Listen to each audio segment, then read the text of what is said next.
वो खिड़की के पास खड़ी आसमान पर चमकते खूबसूरत चांद को देख कम रही थी, अपनी जिंदगी के खेल को समझने की कोशिश ज्यादा कर रही थी।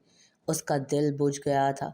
जिंदगी ने अचानक ही एक अजीब और भयानक मोड़ ले लिया था। वो थक गई थी, क्योंकि उसे मालूम था कि हालात इतनी आसानी से साजगार नहीं होंगे। उसे मालूम था उसे कोई ठोस फैसला करना होगा, बहुत बेहतर फैसला, जिससे सब पहले जैसा हो जाए, जिससे सबकी उलझनें खत्म हो जाएं, जिंदगी साजगार हो जाए। आप अभी तक जाग रही हैं? जानी पहचानी सी आवाज ने उसकी सोचों के चुंगल से उसे बाहर निकाला। उसने मुड़कर बेड के पास खड़ी फातिमा को देखा, जिसके हाथ में दूध का ग्लास था। चेहरे पर हमेशा की तरह नरमी थी। अपना क्या हाल बना लिया है आपने? दूध का ग्लास बेड की साइड टेबल पर रखकर वो उसके पास आई। सो जाइए आप, सब ठीक हो जाएगा। उसका अंदाज तसल्ली बख्श था। नींद कैसे आएगी मुझे फातिमा? तुम ही सोचो, मैं कैसे दूसरों की नींद हराम करके सुकून की नींद ले सकती हूँ? मैं इतनी बेहिस नहीं हूँ फातिमा। कब से उसकी आंखों में ठहरे आंसू जब्त टूटने पर उसके खूबसूरत रुखसारों पर ढलक आए थे। आप खुद को इन सब का कसूरवार क्यों समझती हैं? एक हाथ से उसे कंधों से थाम कर उसने उसके आंसू साफ किए। तो क्या करूं? क्या करूं मैं? तुम ही बताओ। कुछ नहीं, बस आप सुकून से बैठी रहें। बाबा जान है ना, वो कोशिश कर रहे हैं। कुछ नहीं होगा फातिमा, जब तक मैं कोई कदम नहीं उठाऊंगी कुछ भी नहीं होगा। उसका अंदाज ठोस था। वो दोबारा खिड़की के पार चांद को देखने लगी। क्या करना चाहती हैं आप? उसने साफामिया अंदाज से उसे देखकर पूछा। अब और नहीं फातिमा, मैं अब और जुल्म नहीं होने दूंगी। मैं अब और जाने सूली पर नहीं चढ़ने दूंगी। मैंने इस जंग को ख़त्म करने का फ़ैसला कर लिया है। आंसू साफ करती वो एक अज़्म के साथ कहती हुई उठी थी। आप आप खुद को उस वहशी के हवाले करने जा रही हैं? फातिमा के हैरानी से देखने पर उसने नज़रें चुरा ली। तो और क्या करूं मैं? तुम ही बताओ, कोई और रास्ता है इस सब को रोकने का? कोई रास्ता नहीं है फातिमा। वो वहशी इंसान मुझे हासिल करने के लिए कुछ भी कर जाएगा। तुम देख रही हो ना उसकी बर्बादियां। वो आखिरी हद तक पार कर जाएगा, और बाबा बाबा अपना सब कुछ हार जाएंगे, सिर्फ मुझे बचाने के लिए। मैं उन्हें टूटता हुआ नहीं देख सकती फातिमा, मैं उन्हें बर्बाद होता नहीं देख सकती। इसलिए मैंने फैसला कर लिया है, अब वही होगा जो वो चाहेगा। काली चादर से पूरे वजूद को लपेटे मजबूत कदम उठाती वो कमरे से बाहर निकली। फातिमा भी उसके साथ बाहर आई। अब वो तेज तेज कदमों से अपने बाबा सरदार मोहम्मद इब्राहिम खान के कमरे की तरफ बढ़ रही थी। उनके कमरे में रोशनी थी जो उनके जागने का सबूत दे रही थी। वो दरवाज़ा नॉक करती कमरे में दाखिल हुई। कमरे में सरदार मोहम्मद इब्राहिम खान के साथ उनके बहुत अच्छे दोस्त अजीम साहब भी मौजूद थे, और यकीनन वो दोनों मौजूदा हालात का हल तलाश करने की कोशिश कर रहे थे, जो शायद मिलने से रहा। आओ बेटा, अजीम साहब ने मुस्कुरा कर उसे देखा। उसने बाबा की तरफ देखा जो उसी को ही देख रहे थे। वो जिंदगी में कभी इतने कमज़ोर नहीं लगे जितने वो अब लग रहे थे। जिंदगी के इस मोड़ पर बिल्कुल टूट गए थे वो। अपने बाबा को इस हाल में देखकर उसका दिल खून के आंसू रो रहा था। मैंने जाने का फैसला कर लिया है बाबा। उसके ठोस लहजे पर दोनों ने हैरानी से उसे देखा था। माइसा, तुम अपने कमरे में जाओ। हाथ के इशारे से उसे जाने को कहा। नहीं बाबा, बहुत हो गया। अब और नहीं, अब और बेहिस मुझसे नहीं हुआ जाता। मैं अब और बर्दाश्त नहीं कर सकती। मेरी बात मान ले बाबा, प्लीज़। आंसू उसकी आंखों से तेज़ी से रवां हुए। उसने मुल्तजी नज़रों से उन्हें देखा। लेकिन लेकिन वो तुम्हें ले जाएगा। लफ्ज़ उनकी ज़ुबान से टूट कर अदा हुए। वो दौड़कर उनके सीने से जा लगी। मैं जानती हूँ बाबा, इसके अलावा कोई दूसरा रास्ता भी नहीं उसे रोकने का। आप जानते हैं वो कितनी तबाहियां मचाएगा। वो बहुत ज़िद्दी है बाबा। मैं अब और ज़िंदगियां उसकी ज़िद की सूली पर नहीं चढ़ा सकती। मुझसे अब बर्दाश्त नहीं होता बाबा। मैं इस सब का खात्मा करना चाहती हूँ। भले ही उन्होंने उसे गले लगाकर उसके सर पर हाथ नहीं रखा, लेकिन वो उनके आंसुओं की नमी अपने बालों में महसूस कर सकती थी। वो ये लड़ाई ज़रूर जीत गई थी, लेकिन जंग हार गई थी। अना और ज़िद की इस जंग में वो अपनी अना को हार गई थी। वो अपनी बालकनी में खड़ा गहरी तारीकी में चमकते उस खूबसूरत चांद की खूबसूरती को देख रहा था, जो घोर अंधेरे में दुनिया को एक अलग ही खूबसूरती बख्श रहा था। दरवाज़ा नॉक होने की आवाज़ पर उसने मुड़ कर देखा तो फाइक अपने मखसूस अंदाज में कमरे में दाखिल हो रहा था। तुम्हें नॉक करने की ज़रूरत कब से पड़ने लगी? वो हल्के फुल्के अंदाज में मुस्कुराया तो फाइक भी खुलकर मुस्कुरा दिया। मैंने सोचा आप सो रहे होंगे। कोई काम था? अंदाज संजीदा था। सरदार मोहम्मद इब्राहिम खान का पैगाम आया है कि उसने रुक कर इजाज़त तलब नज़रों से उसे देखा तो उसने जारी रखने का इशारा किया। वो आपकी शर्त मानने के लिए बिल्कुल तैयार हैं, बस आपने जो वादा किया है उसे पूरा करें। और और ये कि माइसा इब्राहिम खान को आपके हवाले किया जाता है। उसके चेहरे पर फातिहाना मुस्कुराहट फैल गई। उसे यकीन था जो वो चाहेगा वही होगा। उसने जो खेल खेला था आखिर वो उसमें जीत ही गया था। उसने अपनी ज़िंदगी में जिस चीज़ की भी ख्वाहिश की थी उसे हासिल कर ही लिया था। वह हमेशा से ज़िद्दी था और इस बार उसकी ज़िद का शिकार कोई चीज़ नहीं बल्कि एक ज़िंदा वजूद बना था, माइसा इब्राहिम खान। इस बार उसकी ज़िद का शिकार बनी थी जिसे वो हासिल करने के लिए कुछ भी करने को तैयार था। मुबारक हो सर। उसने मुस्कुराकर फाइक की मुबारकबाद वसूल की। उसके चेहरे पर जीत का सरूर देखा जा सकता था। जाओ अपने आदमियों से कहो कि उन लड़कियों को बाइज्जत आज़ाद करने की तैयारी करें और हवेली को फूलों और रोशनियों से नहला दो अपनी शहजादी के इस्तकबाल के लिए। वो हुक्म सादिर करता मसरूर सा दोबारा बालकनी की तरफ मुड़ गया, रात की तारीकी में चमकते उस चांद में अपने चांद का अक्स तलाश करने।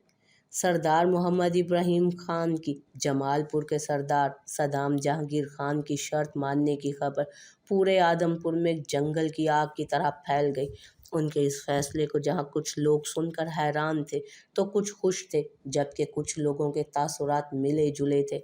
उन्हें जहां अपने सरदार की इज्जत प्यारी थी वहीं अपनी ज़िंदगी भी प्यारी थी। मोहम्मद इब्राहिम खान के बड़े बेटे रेहान ने अपने बाप के इस फैसले के सबब नाराज़गी का इजहार करते हुए शहर शिफ्ट कर लिया था।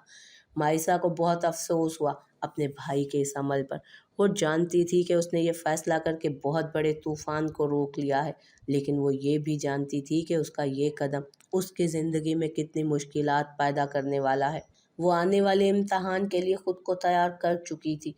सदाम जहांगीर शाह अपनी ज़ुबान का पक्का था, ये सारा गांव जानता था। उसने जो कहा वो कर दिखाया। उसने सिर्फ माइसा की मांग की थी, उन 15 लड़कियों की इज्जत के बदले।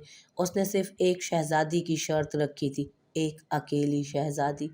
वो अपने ज़रूरी सामान एक बैग में रख रही थी। हमेशा की तरह फातिमा उसके साथ थी।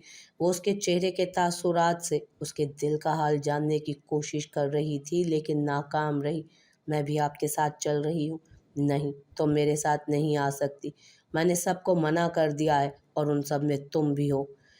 उसका अंदाज दो टोक था। आप भूल रही हैं कि सदाम जहांगीर शाह ने आपको एक मुलाजमा लाने की इजाज़त दी है। उसने सदाम जहांगीर शाह की बात दोहराई। तुम मुलाजमा नहीं हो। उसने अलमारी से सर निकाल कर घूर कर फातिमा को देखा। आपके कहने से सच्चाई बदल नहीं जाती। मैं आपके ख़ानदानी खानसामा की बेटी हूँ जिसे आप लोगों ने बहुत मोहब्बत दी और मैं उसी मोहब्बत का कर्ज चुकाना चाहती हूँ। उसने नरमी से कहा।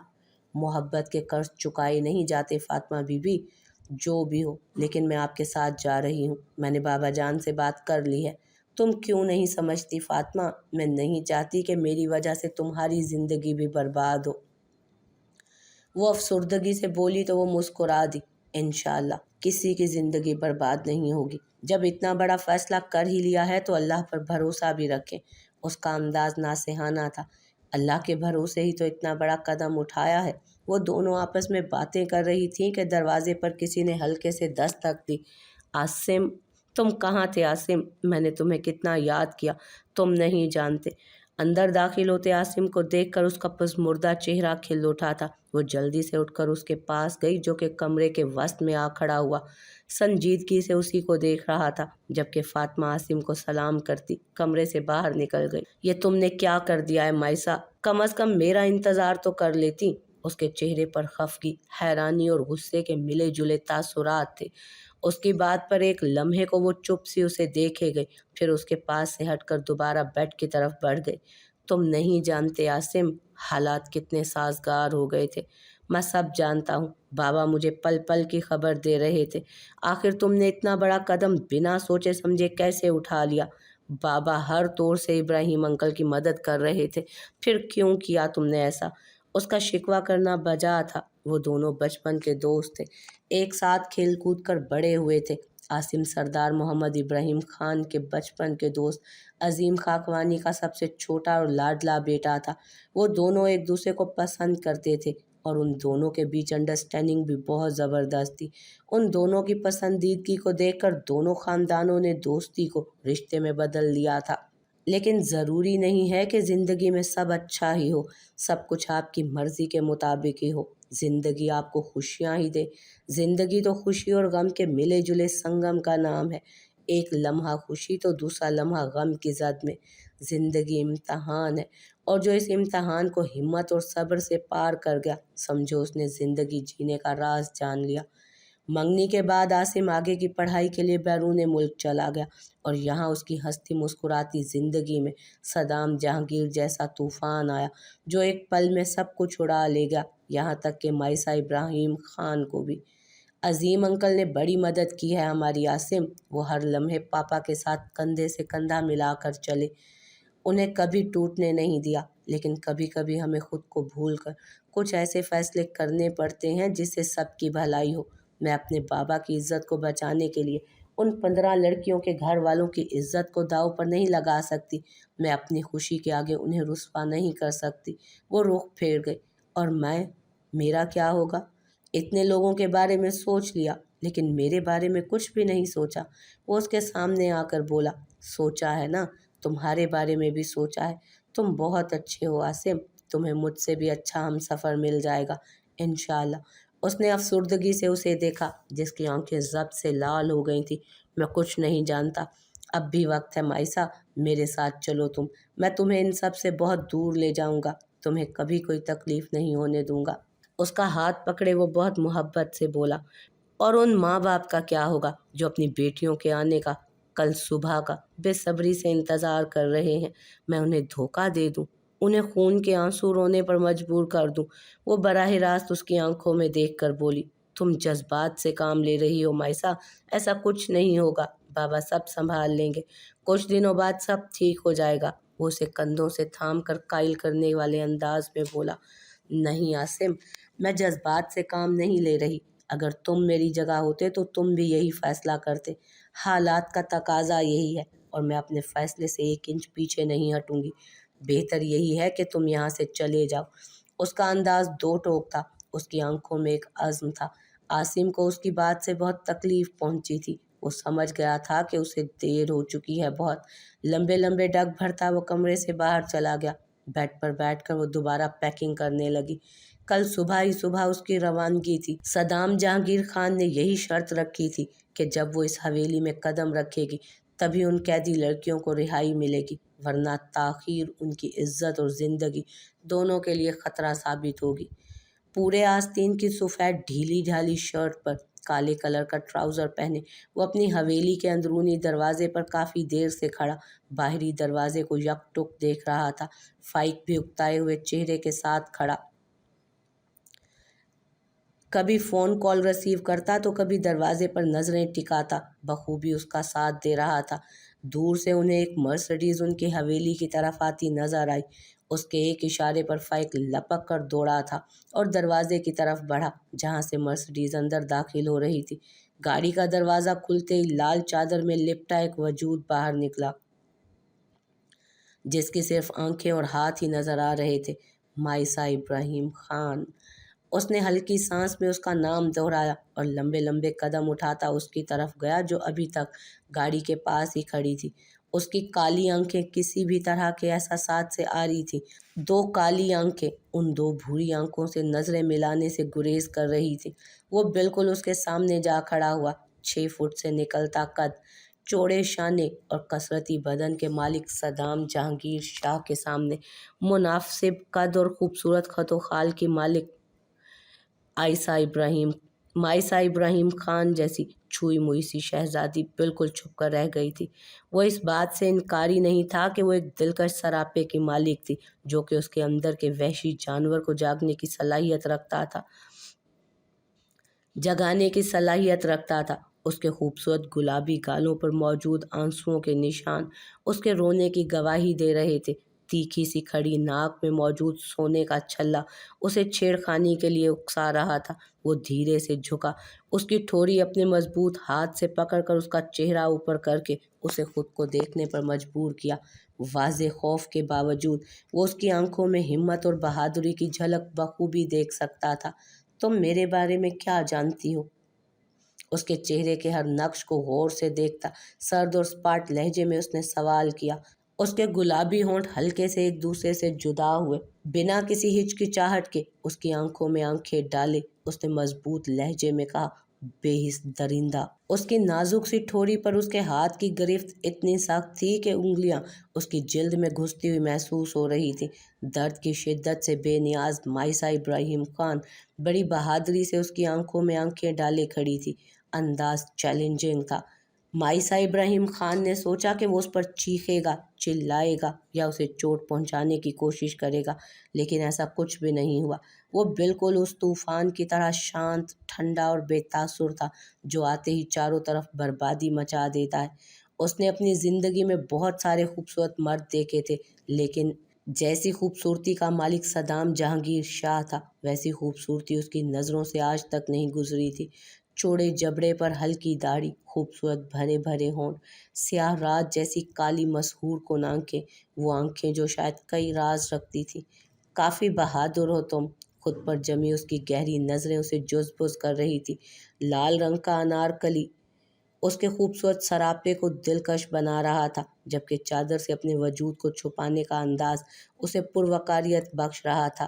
میں آپ کی لٹل ڈول نہیں ہوں، اس کے دو ٹوک انداز میں کہنے پر وہ مسکرایا۔